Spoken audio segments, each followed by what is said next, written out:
Hello, friends. Welcome to your YouTube channel, Chemistry by Ashish Tyagi. आज का हमारा topic है solution. Solution means a homogeneous mixture of two or more components. Mainly, solution has two parts: solvent and solute.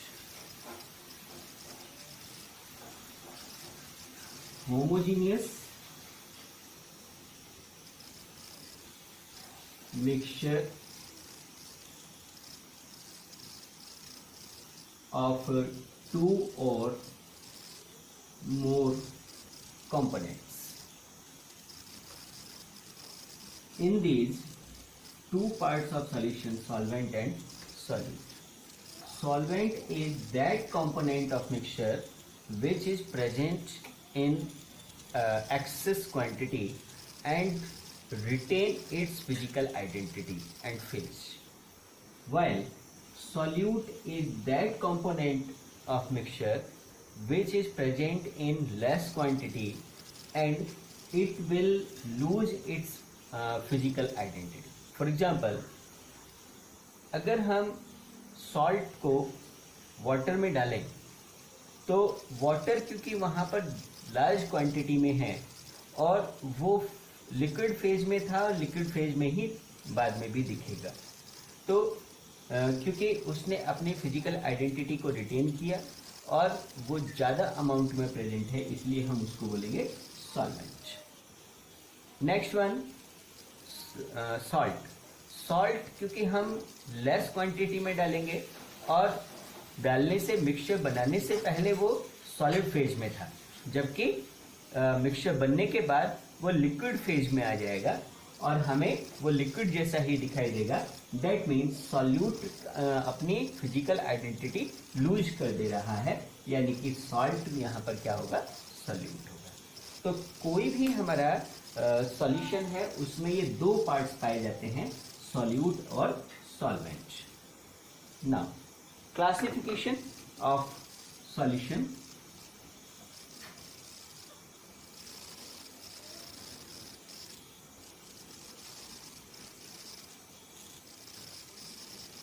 Classification of solution. On the basis of physical state of solute and solvent, solutions are of 9 types. First, gas in gas. Second one, liquid in gas. Third, solid in gas. Fourth, gas in liquid. Fifth, liquid in gas. Sixth, liquid in liquid. Sixth, solid in liquid. 7,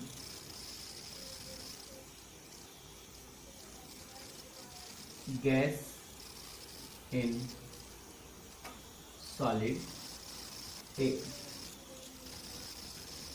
liquid in solid. And 9, solid in solid. तो इस तरीके से ये हमारे 9 types हैं.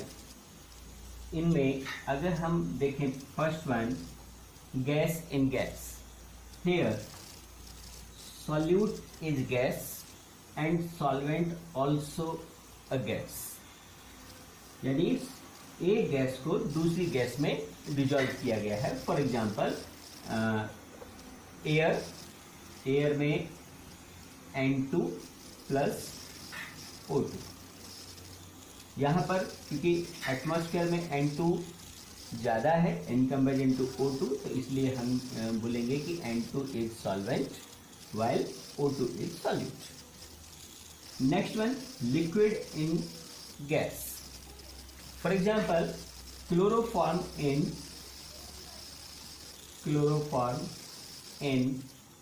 air or nitrogen.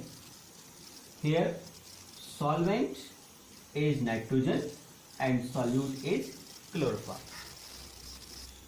Solid in gas, that means solute is solid and solvent is gas.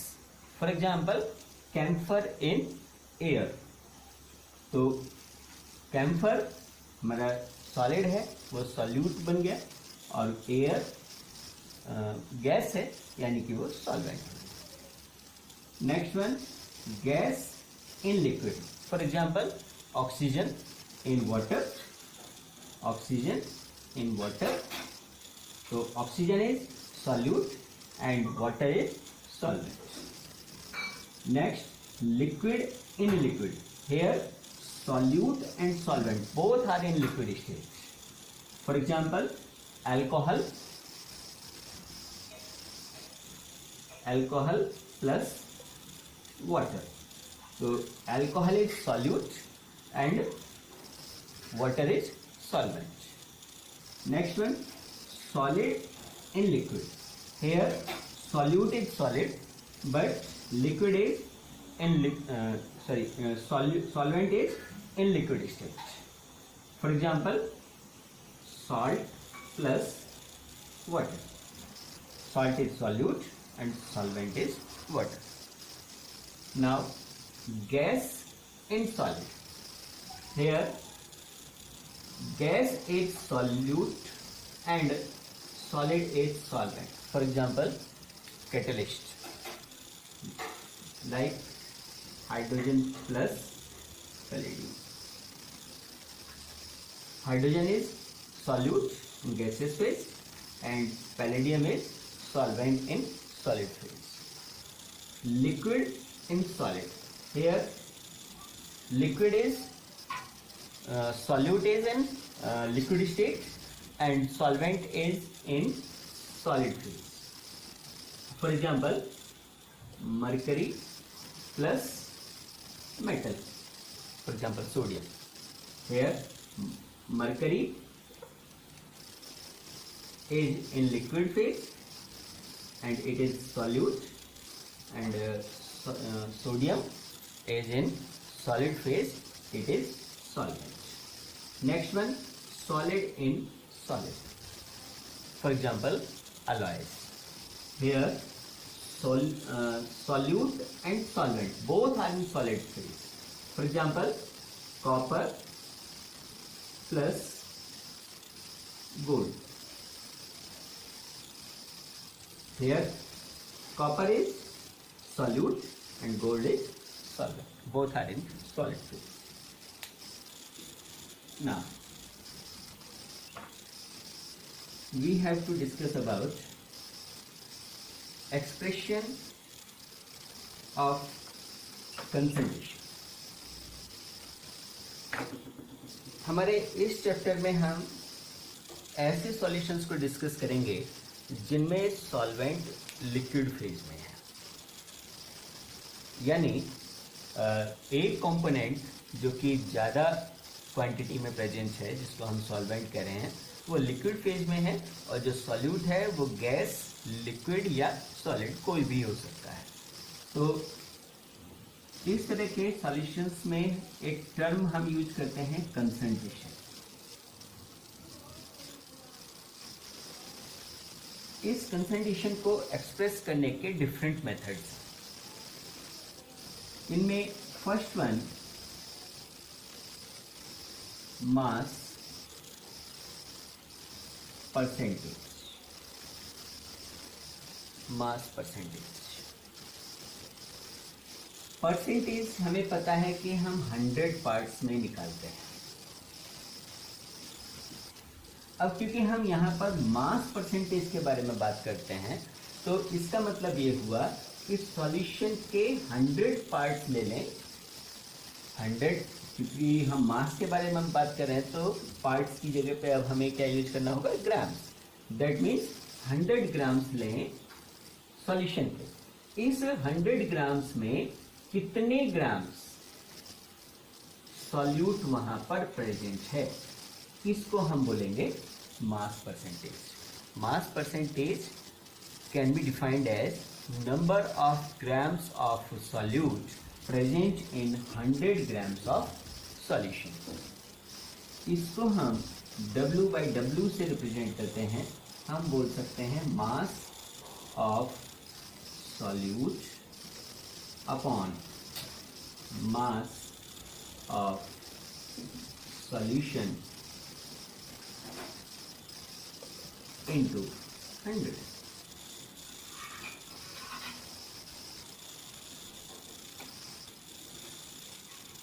Here mass, unit of mass of solute is gram, unit of mass of solution is also gram, and 100 is unitless.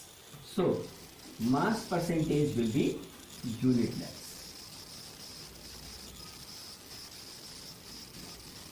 इसको हम represent कर सकते हैं WB, B for solute and A for solvent. Here mass of solution means mass of solvent plus mass of solute into 100. इसका कोई unit नहीं होगा। Next,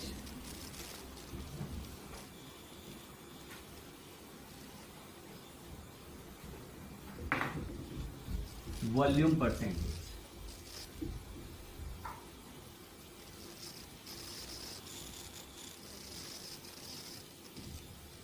volume percentage similarly as mass percentage, यहाँ पर हम बात वॉल्यूम की कर रहे हैं, इसलिए हम 100 पार्ट्स यूज करेंगे 100 ml। That means 100 ml solution में how many ml solute is present। ml use किए जा रहे हैं सॉल्यूट के, दैट मीन्स यहां से क्लियर है कि solute is in liquid state. Hence volume percentage will be used for those solutions in which solute is present in liquid state. Here volume percentage can be expressed by V/V, volume of solute upon volume of solution into 100.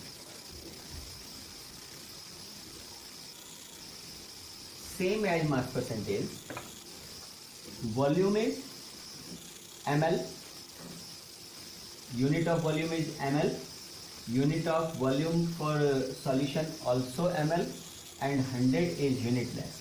So volume percentage will be unitless, and it can be expressed as VB, B for solute, and volume of solution can be expressed as VA plus VB into 100.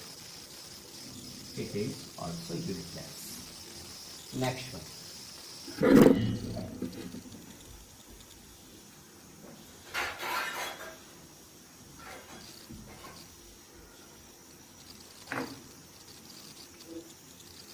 Now, parts per million. जैसा नाम से पता चल रहा है 1 million parts, that means 10⁶ parts of solution has how many parts of solute। अब यहाँ पर क्योंकि बहुत थोड़े की बात कर रहे हैं हम सॉल्यूट की, तो इसलिए इस टाइप की कंसंट्रेशन को हम वहाँ पर यूज करते हैं जहाँ सॉल्यूशन में कंसंट्रेशन ऑफ सॉल्यूट बहुत कम होता है। जहाँ भी सॉल्यूशन में सॉल्यूट का पार्ट बहुत कम होता है वहाँ पर हम पार्ट्स पर मिलियन इसको हम ppm से एक्सप्रेस करते हैं।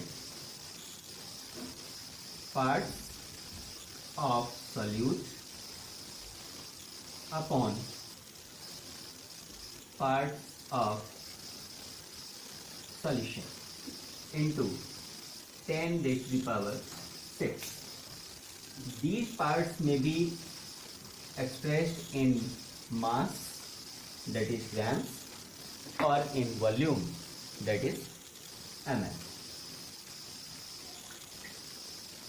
Now, next one, mole fraction.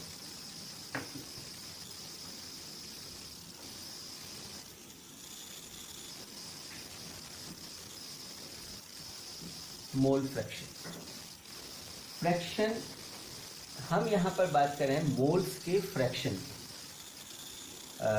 पिछले क्लासेस में हमने पढ़ा है मोल्स के बारे में।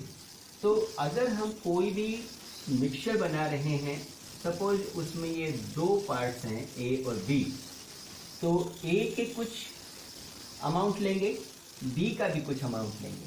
यानी कि जब अमाउंट लिया है तो ए का कुछ मोल्स होंगे और बी के भी कुछ मोल्स होंगे। तो ये इस सॉल्यूशन के या इस मिक्सचर के टोटल मोल्स हो गए।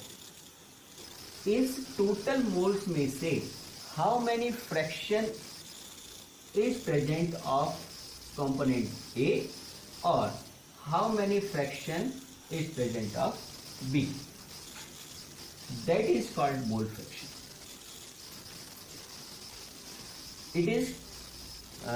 It can be defined by the number of moles. It can be defined by the fraction of number of moles of a component,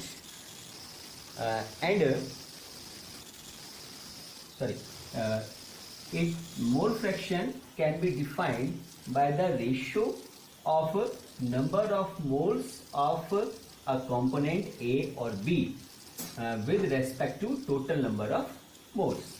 That means अगर हम मोल फ्रैक्शन A का निकालना चाहते हैं तो mole fraction of A equals to number of moles of A upon total number of moles in solution. That means number of moles of A and A upon total number of moles and A plus and B. Similarly, अगर हम निकालना चाहते हैं number of mole fraction of B, then number of moles of B, that means NB upon total number of moles, that means NA plus NB. अगर हम दोनों components के total moles को हम ऐड कर लें, यानी कि XA plus XB, mole fraction of A plus mole fraction of B, हमें मिलेगा NA upon NA plus NB plus NB upon NA plus NB, that means 1. So we can say that total fraction या sum of mole fractions of all components will be 1. अगर हम किसी एक का mole fraction find कर सकते हैं तो हम दूसरे को बोल सकते हैं कि XA equals to 1 minus XB और XB equals to 1 minus XA. Now, next one is molarity.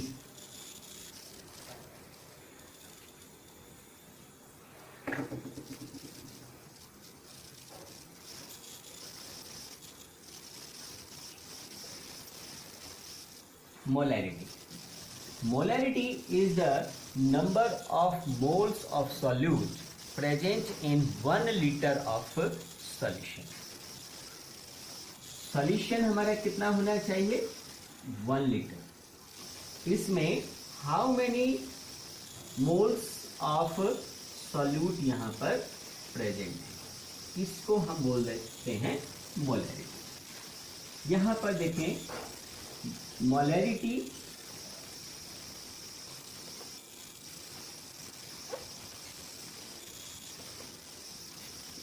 Equals to number of moles of solute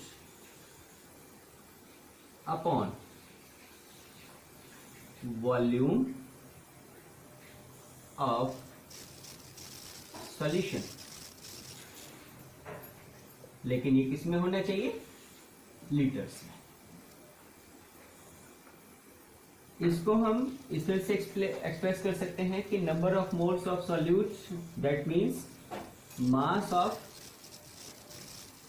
solute upon molar mass of solute divided by volume of solution, but it should be in liter. If volume is expressed in terms of ml, then it will be converted into 1000 into WB upon MB into V in ml.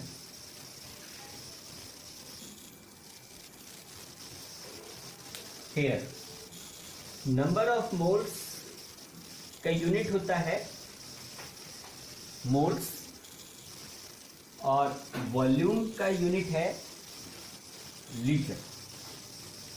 Okay, तो यहां पर इसका unit हो जाएगा moles per litre, और इसको हम simply capital M से भी शो कर सकते हैं.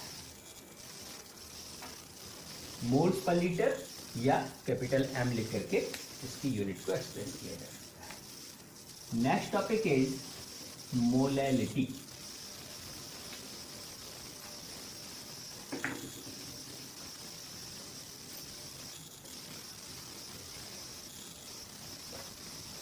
मोलैलिटी, मोलैरिटी और मोलैलिटी में एक बहुत छोटा सा डिफरेंस है.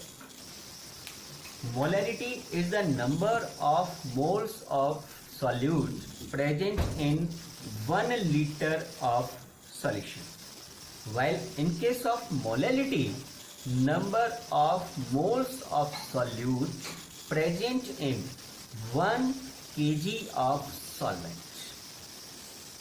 बहुत थोड़ा सा माइनर डिफरेंस है.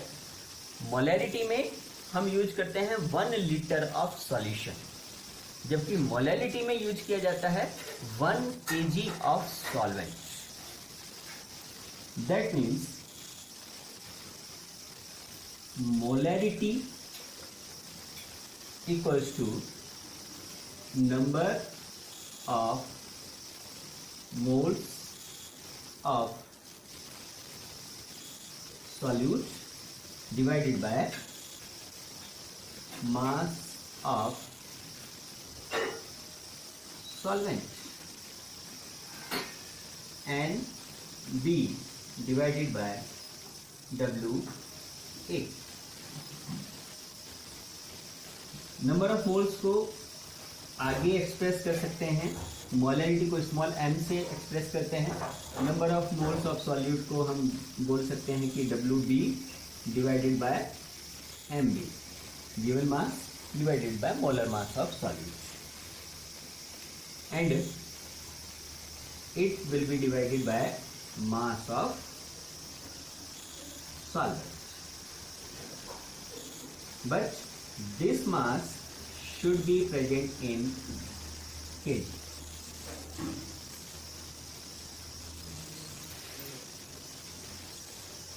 अगर हमारा ये मास केजी में नहीं है और ग्राम्स में दिया गया है, तो इसको डिवाइडेड बाय 1000, दैट मीन्स ये फॉर्मूला हमारा बनेगा, molarity will be equal to 1000 into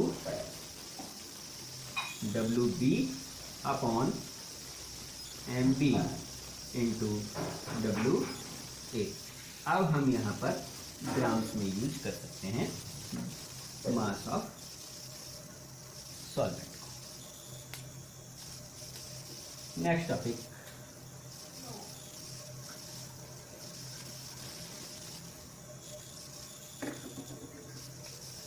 strength.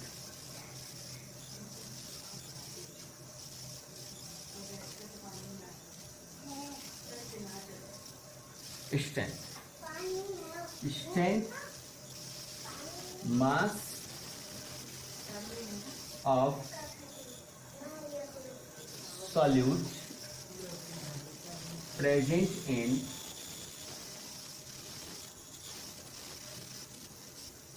unit volume of solution। यानी मोलैरिटी में जहां पर हम मोल्स के बारे में बात कर रहे थे, यहां पर हम उसके सॉल्यूट का मास को स्टडी करेंगे। यानी strength will be equal to mass of